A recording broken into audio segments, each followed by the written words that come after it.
반갑습니다. 오늘 현지가 반주로 웃겨요, 자꾸.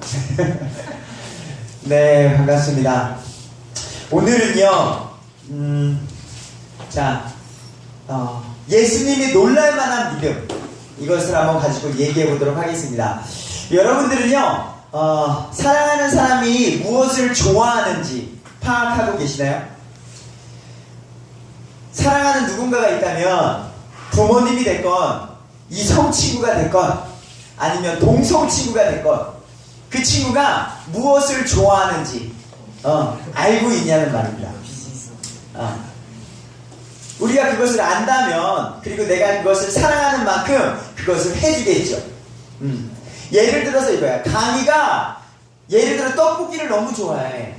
그렇다면 목사님 같은 경우는 강희를 만날 때마다 뭐가 생각나요? 떡볶이가 생각날 거야. 강희야, 떡볶이 먹으러 가자. 떡볶이 사줄게. 왜? 내가 사랑하는 강희가 떡볶이를 좋아하니까. 그렇다면 우리가 하나님을 믿고 예수님을 믿고 성령님을 믿는 사람이라면 예수님께서 어떤 믿음을 좋아하시는지 성경 속에서 그 답을 찾아보자는 거죠. 그리고 그 믿음을 우리가 어떻게 소유하고 발휘해야 되는지를 배워보는 시간이 됐으면 좋겠습니다. 보도록 하겠습니다. 자, 예수님은 누구신가요? 우리가 이 부분에 대해서 알려면요, 사복음서 마태, 마가, 누가, 요한복음을 읽어보면서 예수님은 이런 분이라는 것을 배울 수 있는 것들이 우리에게 여기에 있어요. 그러면 그 안에서 또한 성경이 말하는 믿음이란 무엇인가, 어떤 믿음으로 살아가야 하는가, 요거를 한번 생각해보는 시간이 됐으면 좋겠습니다. 짠! 생각해보도록 할게요. 여러분, 진실하게 생각을 해보세요. 자, 예수님을 잘 안 믿는 친구들, 조금 이 시대, 그리고 저번에 우리 목사님이 저번에 책 소개를 하면서도 그 친구들이 생각을 했어요. 이제는 여러분들이 어린아이가 아니에요. 지금 저 작은 방에서 전사님 따라하세요, 목사님 따라하세요, 르르르르르, 세상을 만드신 하나님, 야야, 무조건 시키는 대로 받아들이는 여러분들의 나이가 아니란 말입니다. 그래서 여러분들이 지금 어떤 반항기도 있는 이유가 왜요? 근데요? 라고 하는 어떤 사춘기라는 어떤 명목하에 그런 식으로 어떤 우리 성경을 바라보고 교회를 바라봤을 때 이런 답변이 많아요. 예수님을 잘 믿지 않는 친구들의 고민이 예수님을 믿는 사람들이 돈이 안 된다는 거예요. 여러분들이 어렸을 때부터 교회를 다니고 예배당에 나왔는데 어떤 사람은 부모님을 봐도 에이, 세상 사람이랑 예수님을 믿지 않는 사람이랑 크게 다른 게 없는 것 같은데요. 교회 집사님을 봐도요, 예배당에는 앉아있어요. 근데 막 식당에서 있는 모습 또는 순간순간의 모습을 봤을 때 크게 예수님을 믿는다고 별 차이가 없는 것 같은데요. 좀 이런 안타까운 생각을 하는 친구들이 있어서, 물론 그 가운데 멋진 친구들도 있어요. 저 목사님 멋있다, 또는 저 집사님 멋있다, 저 선생님 너무 좋아요, 우리 선생님 너무 좋아요, 또는 더 나아가 성경 속에 나오는 예수님이 너무 좋아요를 발견한 친구도 있다는 말입니다.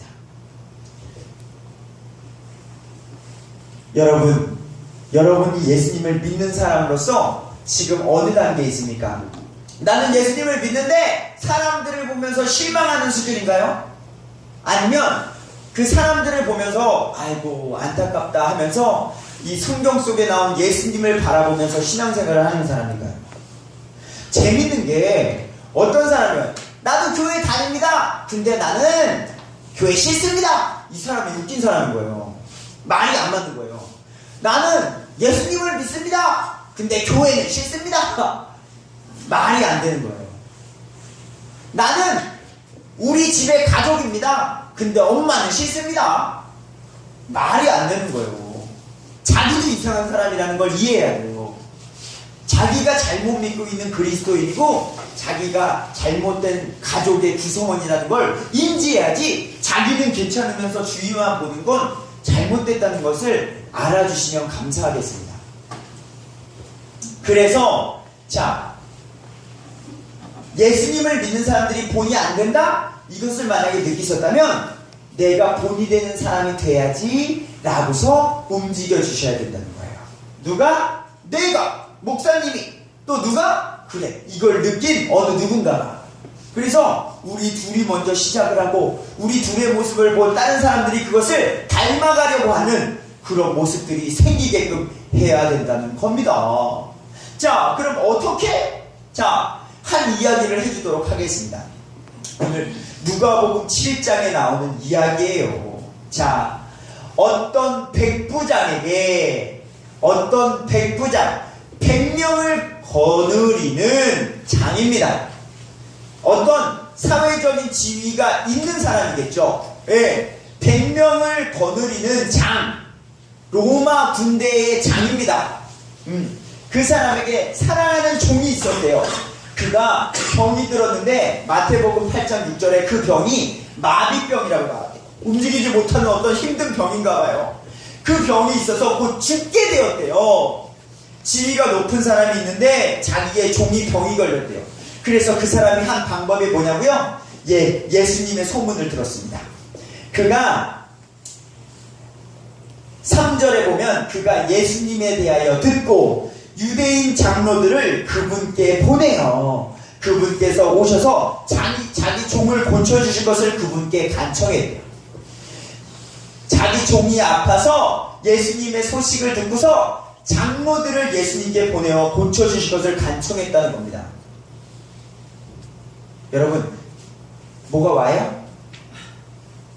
아직 안 오죠. 그래서 성경을 배워야 돼요. 설명해 주도록 하겠습니다. 로마라는 어떤 군대 지휘관 장이 있었어요. 근데 사랑하는 종이 아파서 그 사람은 누구랑 친해요? 유대인 장로와 친해요. 유대인은 하나님을 믿고 율법을 지키는 그 사람인데 그 사람이랑 친한 가운데 부탁을 하는 거예요. 유대인 장로요, 예수님께서 이 근방에 있다고 하니까 모셔다가 그분은 병을 고치는 능력이 있다고 하니 그분을 데려와 주십시오. 재밌는 게 뭔지 알아요? 유대인들이 그 말을 듣고 예수님께 나옵니다. 유대인 장로들이 예수님께 나와 절박하게 그분께 간청합니다. 그를 위하여 이 일을 하시는 것이 그에게 합당하니이다. 그 유대인 장로들이 와서 예수님 그 종을 고쳐주십시오. 그 고치는 일이 합당합니다. 되게 멋져 보이죠? 어떤 백부장의 종이 있는데 그 사람을 치유해달라고 간청하는 이 모습이 멋져 보이죠? 근데 여기에는 큰 오류가 있습니다. 유대인의 장로들은 고쳐줄 자격이 있다고 말합니다. 그 이유를 잘 들어보세요. 그가 백부장이에요. 그가 우리 민족을 사랑하고 유대 민족을 사랑하고 5절인데요. 또 우리를 위해 회당을 지었다고 이야기를 하는 겁니다. 율법을 잘 아는 이들이 예수님께 와서 그 사람은요 회당을 지었습니다. 자, 회당은요 예수님이 오신 후에, 자, AD 600년 이후 포로 생활 이후에 우리 하나님을 믿는 사람이 모이는 장소가 일어났어요. 그 회당, 하나님을 믿는 사람들이 모이도록 많은 장소를 만들어준 사람이니까 그 사람의 종을 고쳐주십시오. 더 자세히 들어가 볼게요. 유대인 장로의 주장이요, 회당을 많이 지었습니다. 이 사람은요 돈으로 많은 일을 도와줬습니다. 지금 시대로 말해볼까요? 이 사람은요 교회를 몇 개를 지었습니다. 이 사람은요 헌금을 많이 했습니다. 이 사람은요 돈으로 많은 사람을 뭘 도와줬습니다. 그러니까 이 사람은 고침받을 자격이 있습니다. 이렇게 말을 하고 있다는 겁니다. 겉으로 보이는 이런 것들로 하나님, 그러니까 이 사람은요 합당한 자격이 있습니다 라고 말을 한다는 거예요. 지금 성경은 이거를 분명히 말해서 유대교 장로들이 엄청난 잘못, 실수를 이야기하고 있는 거예요. 야, 너희들 예수님 잘 믿어? 그래서 너 뭐 했어? 너 예수님, 너 부모님 때부터 믿잖아. 너 그래서 지금 뭐 했냐고. 헌금 얼마 했어? 뭐 봉사 몇 가지라고 있어?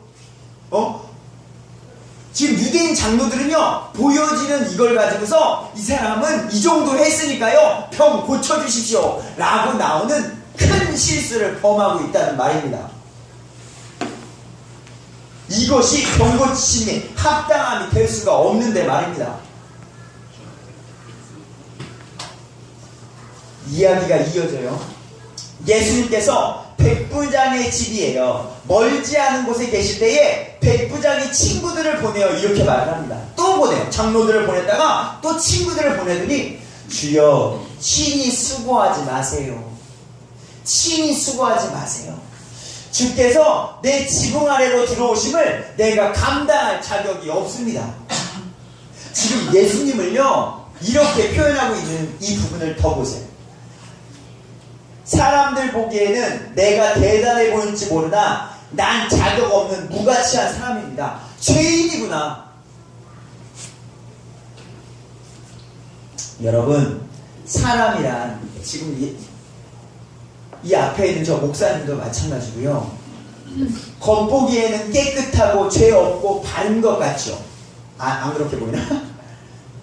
근데 사람은 도찐 개찐이에요. 도찐 개찐. 물론 정말 나쁜 사람이 더 크게 나아갈 수 있어요. 성경이 말하는 건요, 미워하는 것도 살인이라고 말을 하는 이유가 여기에 있어요. 처음에는 목사님이 봤는데 주애가 미운 거야. 그냥 미워. 왜 저렇게 생겼어? 처음에는 그 미움이 있어. 그러면은 내 미움을 빨리 돌이켜야 돼. 주애가 왜 미운 거지? 나에게 해를 준 것도 아니야. 나에게 말을 안 듣는 것도 아니야. 말도 잘 들어. 근데 왜 내 마음속에선 이런 게 생기지? 하고서 돌이키는 그 무언가가 있어야 되는데 미워. 그러다가 조금씩 지나가다가 이제는 한 대씩 때리기 시작한 거야. 쿵! 근데 한 대씩 때리다 보니까 10대씩 때리고 싶은 거야. 성경은 이걸. 나중에는 어디까지 가요? 목숨을 잃게 하는 사건까지 가요. 그게 어디에 요즘 나와요? 뉴스에 나오는 거예요. 여러분, 나중에 이 세상 이 세상이 끝날 시점에 나타나는 현상이 지금 이 시대에 일어나고 있습니다. 부모가 자식을 죽이는 사건이 뉴스에 지금 왜 이렇게 많이 나오냐는 거예요. 이런 설교를 하기 싫어, 목사님. 이런 설교는 그래서 고민이 있는 부분이 있어요. 근데 필요성을 느껴서. 왜? 성경이 그 이야기를 하고 있거든요. 이 세상 마지막 시대가 되면은 노아 시대와 같이요, 동성연애가 판을 친대요. 여러분, 동성연애가 요즘 판 쳐요? 알고 있는 사람 있을지 몰라. 친구 중에 나는 이성이 좋아요 하는 친구들이 있을지 몰라. 또는 살인까지 가려는 어떤 폭력의 가정, 이런 소식을 들을지도 몰라요. 사람은요, 겉보기에는 멀쩡한 것 같지만 조금 더 깊이 그 사람과 함께 살고 세상을 보면 똑같아요. 네. 하지만 내가 죄욕할 때에 돌이키려고 노력하는 사람이 그리스도인이라는 걸 기억해 주세요. 자, 보세요. 살인자는 어떻게 생겼습니까? 나는 살인자입니다. 예. 이렇게 생겼어요? 가늠하는 자는 어떻게 생겼을까요? 여러분, 길거리 지나가면 구별돼요? 많은 사람들이 그냥 스쳐 지나가잖아요. 근데 뉴스를 보면 사건, 사고가 가득한 이 세상이라고요.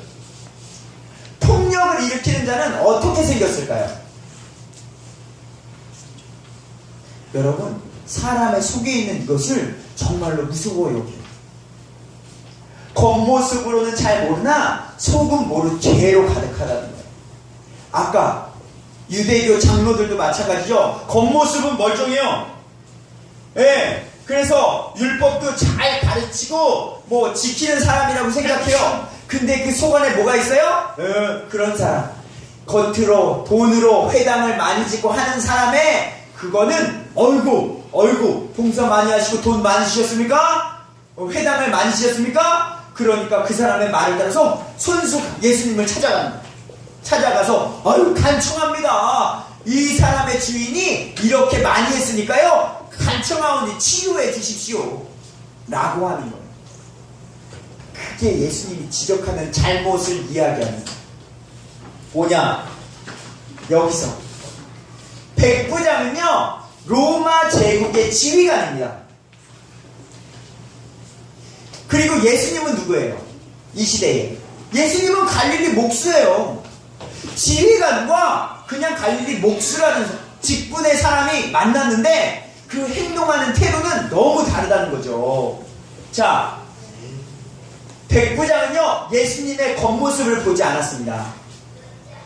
뭘 봤냐고요? 예수님의 행적을 봤습니다. 자, 3절 누가복음 7장 3절에 백부장이 예수님에 대하여 듣고 유대인 장로들을 그분께 보내었다는 거예요. 예수님께서는요 목수셨대요. 또는 석공이셨대요. 돌을 깎기도 하고요 나무로 이것저것을 만드셨대요. 근데 그러니까 목수라고 대해서 예수님 나 책상 하나만 만들어 주시죠. 예수님 나 의자 만들어 주시죠. 이게 아니라 예수님이 목수였지만 그가 행하신 사역, 앉은 자를 일으키시고 눈먼 자를 치유하시고 그분이 하신 그 말씀과 선포가 힘이 있고 능력이 있다는 것을 이 사람은 깨닫고 예수님은 누구시건데 질병을 치유하시고 죄를 멸하실 수 있는가? 이분은 그냥 목수가 아니구나. 이분은 특별한 분이구나 라는 것을 깨달았다는 거예요. 그래서 이분은 당신은 그리스도시요 살아계신 하나님의 아들이구나 요것을 백부장은 고백했다는 거예요. 그래서 그 다음 절이 짠 이렇게 나와요. 나도 권위 아래에 있는 사람이요 지휘관이기 때문에 내 아래에도 군사가 100명이나 있습니다. 그래서 내가 이 사람더러 가라 하면 그가 가고 저 사람더러 오라 하면 그가 오며 내 종더러 이것을 하라 하면 그가 그것을 하나이다 하매. 이 말을 왜 고백했을까요? 이 지휘관이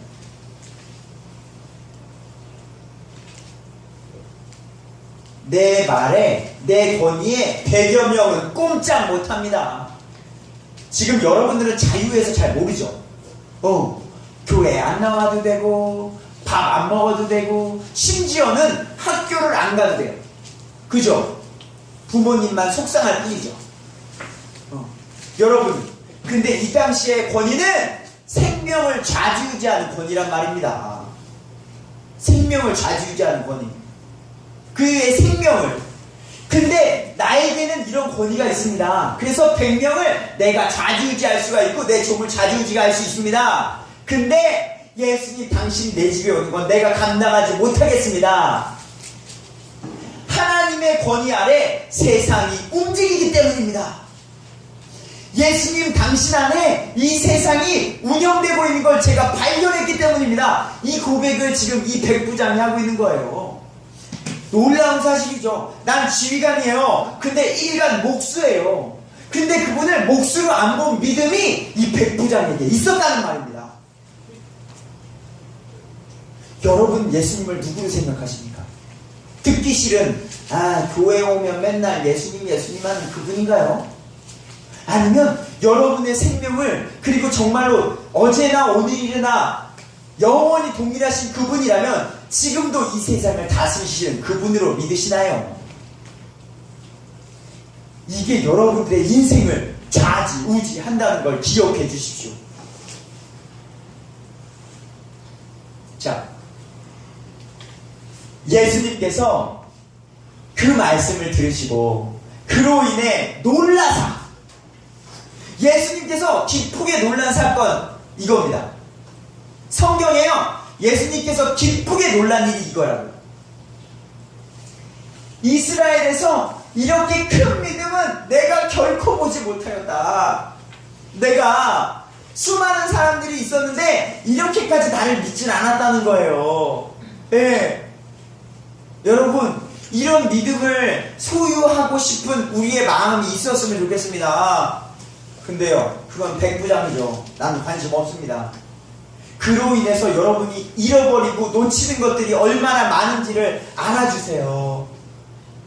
그리고 집으로 돌아와 보니 그 종이 온전하여졌더라. 성경은 이렇게 나옵니다. 여러분, 예수님은 지금도 살아계셔요. 그래서 지금 여러분들이 하는 하나하나를 보고 있다는 거예요. 여러분은 예수님을 어디까지 믿으십니까? 적당히 믿으시는 거기까지만 바라시나요? 예수님, 당신 안에 이 모든 것이, 질병이, 이 세상이, 나의 미래가, 나의 인생이, 모든 것이 있습니다. 힘들 때나 기쁠 때나 슬플 때나 나는 당신을 의지하며 나아가겠습니다 라고 나아가시나요? 이런 믿음을 소유하고자 하는 마음이 우리 안에 있기를 간절히 부탁드리겠습니다. 결론 맺도록 하겠습니다. 먼저 예수님이 누구신지 들어봐 주세요. 어떤 사람은요, 나 그냥 싫어요. 나 교회 그냥 싫어요. 듣지도 않고 왜 그냥 싫다는 거예요. 예수님이 어떤 역사 가운데 있었는지 들어봐 주세요. 여러분들도요, 예배당에 나오신다면 이렇게 하나하나씩 배워가시면서 들어보시는 거예요. 어머니가 계시고 아버지가 계시고 할머니가 계시다면 그분이 어떻게 살아오셨는지를 들으면 들을수록 그분이 더 대단한 걸 느끼실 겁니다. 그런 것처럼 우리가 하나님이, 예수님께서 하신 그 사역들을 하나하나씩 배우시면서 그분은 단순한 목수가 아니시구나 라는 것을 배워가는 기쁨을 누리시길 부탁드리겠습니다. 예, 이 세상을 지금도 다스리시는 그분을 오늘도 변함없이 믿으시길 바라겠습니다. 예수님은 겉모습이 아닌 믿음을 보신다는 겁니다. 자, 믿음으로 인해서 많은 좋은 일을 하십시오. 하지만 좋은 일들로 인해서 믿음을 얻는다고 하는 것은 잘못 알고 있는 겁니다. 작은 차이지만 엄청난 결과입니다. 다시 한번 말합니다. 예수님을 온전히 믿음으로 인해서 그 기쁨이 일어나 많은 헌금도 하시고 많은 봉사도 하시고 겸손한 가운데 많은 선한 일을 베푸십시오. 그런데 나 어느 정도 돈도 있고 나 어느 정도 뭘 한다고 어떤 착한 일로 하나님의 자녀가 된다는 것은 꿈도 꾸지 마십시오. 그것이 성경이 말하는 믿음입니다. 여러분, 예수님을 온전히 믿고 하나님께, 예수님께 온전히 인정받는 우리 친구들이 되길 부탁드리도록 하겠습니다.